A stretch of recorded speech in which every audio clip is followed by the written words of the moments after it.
We all know what a tank is. Those lumbering, armor-plated vehicles that have always represented power, mobility, and strength.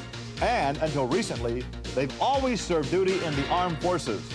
Now, they're serving different masters.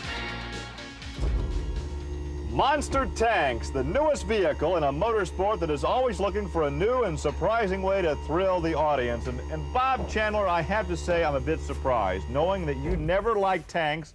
When my one son said, "Dad, he has a tank," I said, "No, you're crazy.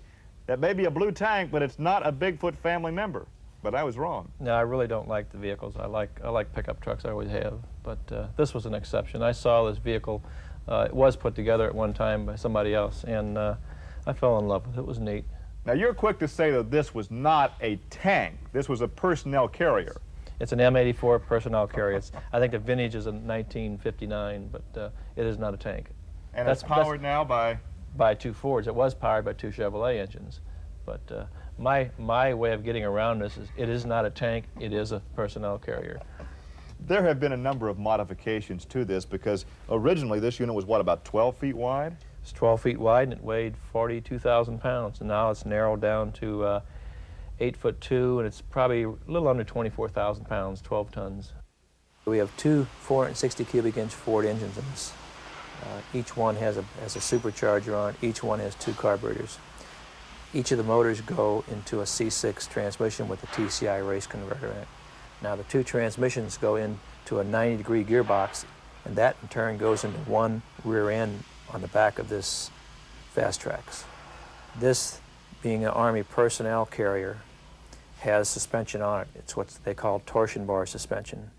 And if you've seen it ever at a show, you can see that this vehicle can jump a car and drive away, and it's actually smooth as my big trucks are smoother.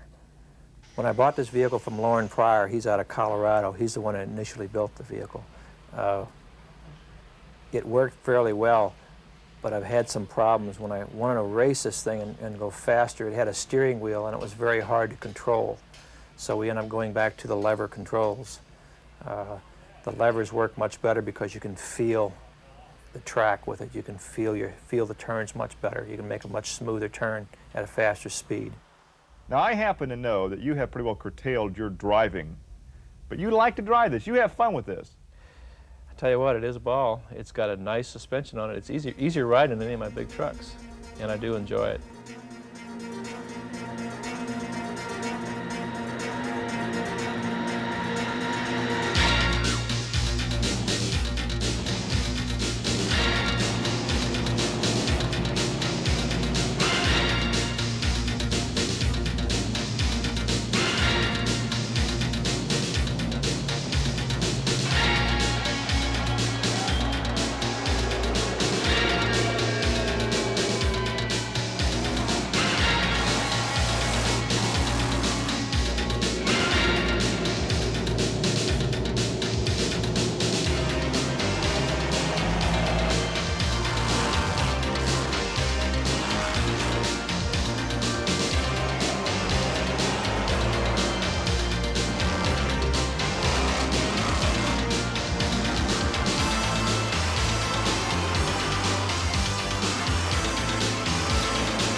Bob, the Bigfoot truck has always been at the top of the heap, but it didn't take long for the fastrax tank to ascend to the top. On one particular night that I'm thinking of, the tank won its division, Bigfoot 7 won its division, and the two of you went off head to head.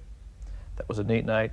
There was good competition there. Jim Kramer was driving the truck, I was driving a track vehicle, and to end up with two of my own vehicles racing for the top prize or the top award for that night, that was a very exciting run. I had a lot of different thoughts about it. I want the truck to win, but just to both have this vehicle after such a short time, you know, racing one of the other trucks, it was neat. It was a neat event.